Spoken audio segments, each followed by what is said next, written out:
What's up, everyone? My name is Keon, and I'm a NASM certified personal trainer. I'm a trainer at a gym known as Shreds Gym in Ladera Ranch, California, and today I'm going to be your fitness instructor. So for this video, I'm going to take you through how to properly do a squat. So let's get right into it. I think how to perform a squat, there's a lot of misinformation out there. Um, Personally, I've had both trainers and physical therapists both tell me that when you do a squat, you should be exactly shoulder width apart with your feet facing forward, and there's no other way to do it. And I personally disagree with that. And I think that's completely wrong. Um, Everyone has different anatomy, and therefore everyone's squat is going to be different. So the way you squat, your form while squatting is very individualistic based upon your anatomy, your goals, your mobility restrictions, and whatnot. So um, I'm going to show you what I think is the proper way to squat, and it's really simple. It's just doing what feels comfortable for you. Okay, so um, the first thing I want to talk about is hip anatomy. So the way your femur attaches at the hip bone. So there's a normal way, which most people have, and then there are two kind of variations of how your femur can attach at the hip bone. And I'm not going to go into too much detail about this because it's not that important. But basically, depending on how your femur attaches at the hip, um, it can dictate whether you squat with a wider stance with your toes flared out a little bit more, or whether you squat with a more narrow stance with your feet pointing straight forward.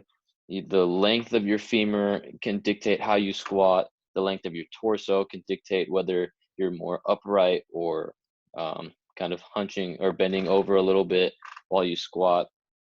Um, and then from anatomy, we go into mobility issues. So if your ankles are restricted in terms of range of motion, or your hips are restricted, that can also affect how you squat. And then there are also different ways to squat for different goals. But so the key takeaway is that squat in a way that feels comfortable for you. If you want to squat with your feet really wide and your toes flared out to the side, that's fine. In my opinion, if you want to squat with your more narrow stance, like shoulder width apart, and your toes pointed straight forward, and you're able to do that comfortably, then go ahead and do that. So do what's comfortable for you. And getting into uh, squatting for different goals. So um, most people think that you must be able to squat to parallel or below parallel, or else your squat is pointless. And that's not necessarily true. So it matters if you know why you're squatting the way you are. So for example, a lot of people get in the gym and they throw a lot of weight on their back, and then they squat with a quarter range of motion or a half range of motion, a quarter squat or a half squat. So they're not going all the way down. And the problem with this is they think they're squatting correctly when in reality they're not. Um, there is a reason to do a squat with decreased range of motion, but most of the time these people don't know that. And so they're just squatting that way for no reason with too heavy of a weight, and they're likely going to hurt themselves. So um, what the research kind of shows is that squatting to parallel, so I'll show you squatting to parallel, is going to be the most optimal for um, quadricep hypertrophy and strength. So squatting to right around parallel, okay? Um, what the research also shows is that squatting past parallel, let me put this down a little bit more, squatting past parallel, so here's parallel, your thighs, your femur is parallel with the ground, and here's past parallel. So you can see that my hip is below the crease of my knee, okay? So squatting below parallel, has been shown to lead to greater glute hypertrophy and strength, okay? And then, as I was saying, squatting, doing like a quarter or a half squat, so like squatting to here or maybe to here and coming back up, doing something like that has been shown to have greater greater explosive strength gains. So, for example, if you want to increase your sprinting speed, or more specifically, increase your vertical jump, you might want to consider doing squats with a decreased range of motion, as such, with maybe heavier weights, or do it with an increased speed. So like that, okay? And if you think about it, when you go to jump, what do you do? You maybe take one step and go here and explode up, right? You don't go into a full squat and then explode up. That's just, it's not very efficient. You don't get as much power out of that. So that's kind of what the idea is behind that. And if you're a beginner in squats, you might see that you can only go to a very short range of motion. You can only go through a very short range of motion. But as you continue to squat and get stronger and get more mobile and flexible, you're able to hit deeper and deeper positions. So what I suggest is that start off with what you can comfortably do. And as you get stronger and you get more, you get better at doing squats, that you try to get deeper and deeper. I personally squat to just below parallel every time I squat. That's what feels comfortable for me. It's what I like to do. And I also like to squat with a somewhat wider stance with my toes flared out a bit. So here, I'll show you. Comfortable for me, I like to go about right here with my toes angled out, okay, and go down, just like that. That feels comfortable for me. That allows me to hit the depth that I want comfortably.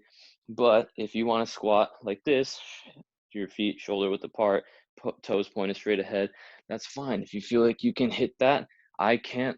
I have struggled to hit depth when I do this, and it's not very comfortable for me. I get stuck right about here at my hips. But if you find that you can do that and squat comfortably with that, then go ahead. By all means, go for it. So there's a lot of things to consider when deciding how you should squat, and you just make sure what you're doing fits your goals. Okay, so with that said, I want to show you, once you've decided like how you're going to squat and maybe what your stance is going to be, there's a few things I want you to consider when doing your squat. So what you want when you go down into your squat and when you come up is you want to try to push your knees outward as you go down, which is going to cause your hips to externally rotate, and you're going to engage your glutes a little bit more, okay? And so this is good because we want to engage the glutes more. When we engage the glutes, it's going to take pressure off our quads and off our knees so that we can lift more weight more efficiently with less pain and less chance of injury. And then when we push our knees out on the way down, we hit the bottom, okay? And as we're coming up, we want our chest and our hips to rise at the same time. And then we push our knees out on the way up. So let me show you how that works. So first things first, before you even begin a squat, you want to take a big breath of air into your stomach and brace with your core, okay? So you're not taking a shallow breath into your chest. You're taking a nice big breath into your stomach, and you're bracing your core. You're flexing those abs as if someone was about to punch you in the stomach, and you're getting ready ready for the hit, okay? So you're gonna take a big breath of air into your stomach, brace your core, and find your squat position. And as you go down, you're gonna push your knees outward, okay? Whole time bracing your abs, you're gonna hit the point that you wanna go, and then you push out and come back up, chest and hips rising at the same time. Let me show you from the side. Brace your core, take that breath in your stomach, knees pushed outward. Okay, hit that point that you want, push your knees out, chest and hips rising simultaneously. So there's a few cues that I like to give so that you can learn to push your knees out and have your chest and your hips rise at the same time. So first thing I like to suggest is that when you find your stance, when you find your foot stance, that works for you, however wide you want to go, pretend that you're standing on a piece of paper and you're trying to rip that piece of paper with your feet. So you're going to act like you're trying to push your feet apart basically to rip the paper, but you're not actually going to move your feet. And by doing so, you're going to push your knees out and engage your glutes. Okay, so that's one thing you can think about. Another thing you can think about is imagining your legs as a clothespin and your glutes are going to be the short end that you pinch and your knees will be the wide or the longer end that flare out. Okay, so imagine but instead of you squeezing your glutes to open your knees, you're gonna open your knees to squeeze your glutes basically. Okay, so what you're gonna do is you're gonna act like your body is a clothespin, find your proper foot stance, and you're gonna open up the clothespin, and that's gonna engage your glutes, and you're gonna feel those working a little bit more. Okay, so however the way you want to think about it, I typically prefer the ripping the paper apart. I think it's easier to visualize for most people. But so those are two good cues for that. And then a cue that I like to give for keeping the chest and hips or letting the chest and hips rise together is imagine that your torso is a bucket full of water, okay? And you don't want that bucket of water to spill. So when you squat, you're gonna go down into your squat, however deep you want to go, and you're gonna imagine that your body is a bucket full of water, and so you're gonna come up nice and straight at the same time so that water doesn't spill out. So what happens if your hips rise before your chest? So you go down your squat and your hips start rising before your chest. Oh, now all that water spills out. Okay, so we don't want that, right? So again, imagine your body is a bucket full of water. You don't want the water to spill out, so your chest and your hips rise together at the same time, okay? So that's how I like to cue a squat. So you can think of it in terms of those ways to see if that helps you squat more efficiently.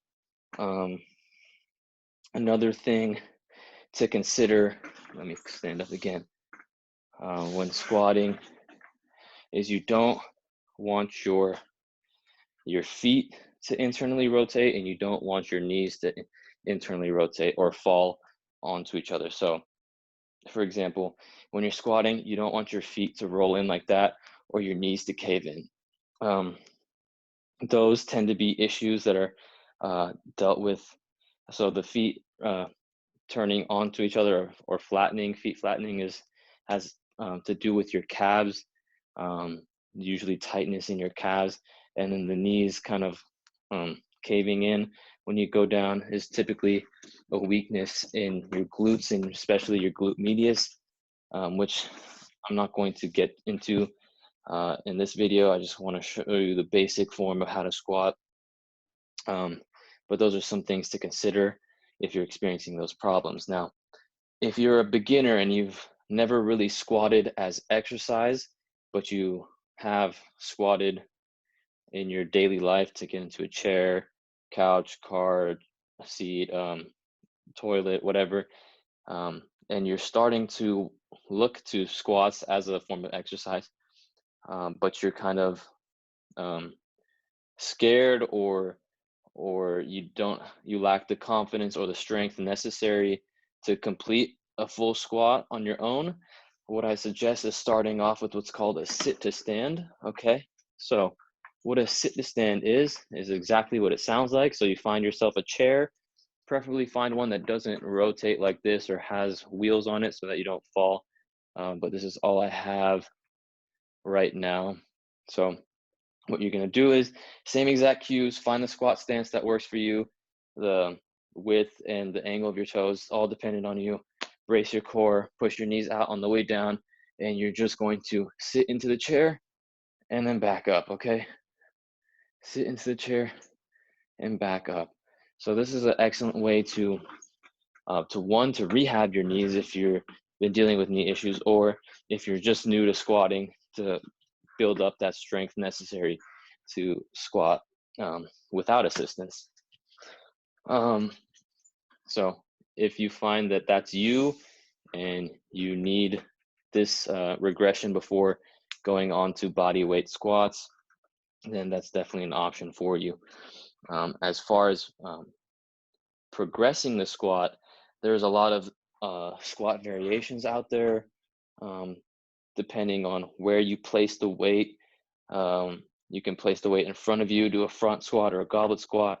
You can put the weight on your back as like a barbell back squat, and you can even have it higher on your back or lower on your back. And all of these things change what muscles are targeted.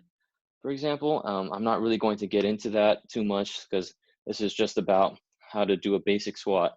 You can also do tons of different squat variations on a single leg versus just on 2 legs, which are also great, and I highly recommend doing that just to have a well-rounded physique and also strength levels, okay? So definitely want to include some single leg squatting variations in your exercise routine if you don't already. And also, one thing I wanted to mention earlier, but I forgot, how narrow your stance is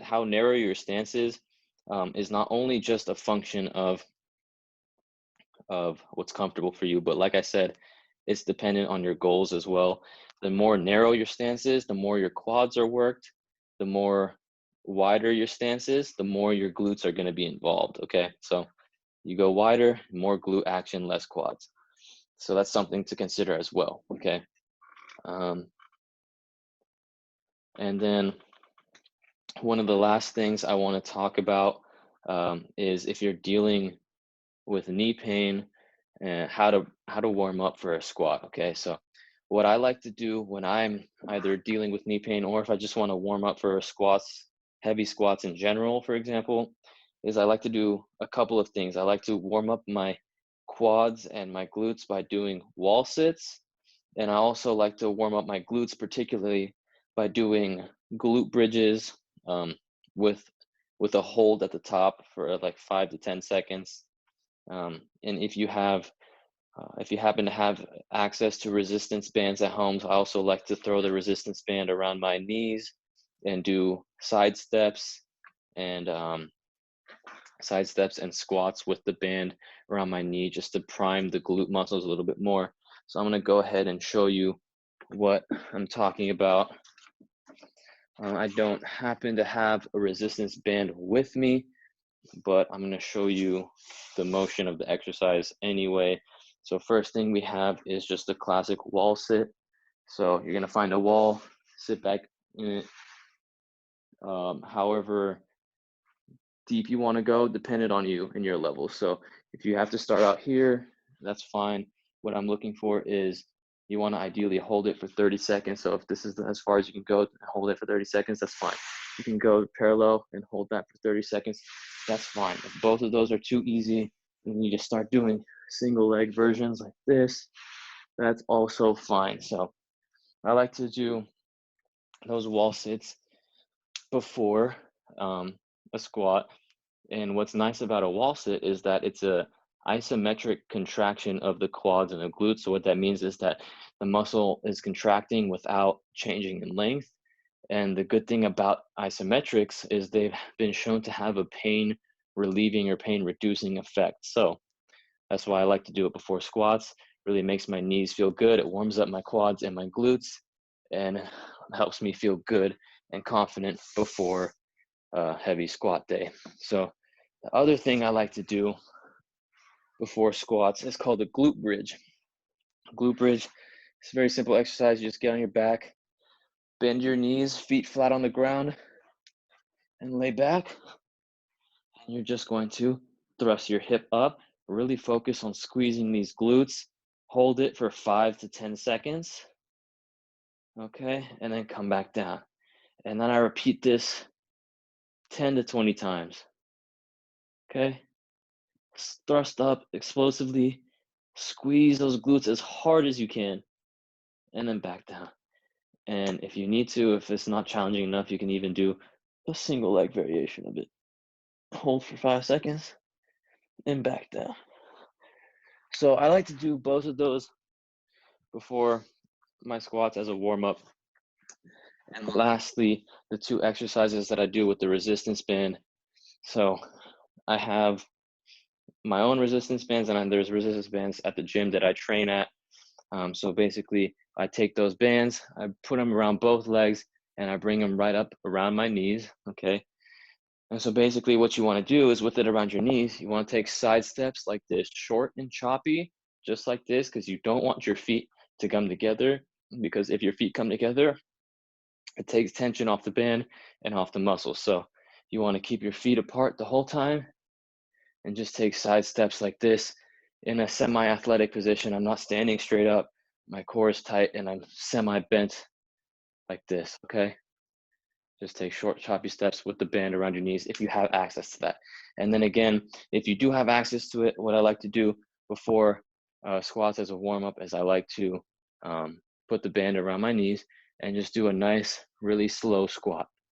3 to 5 seconds on the way down, maybe even throw a pause in at the bottom when you get there. And what you'll find is that if you do that, especially with the band, your glute medius, the muscle on the side of your hip right there, it's really going to get activated. And when that's properly firing, it really helps you in your performance. You'll probably see that you'll be able to lift more weight and you lift it pain-free. Okay, so there's that.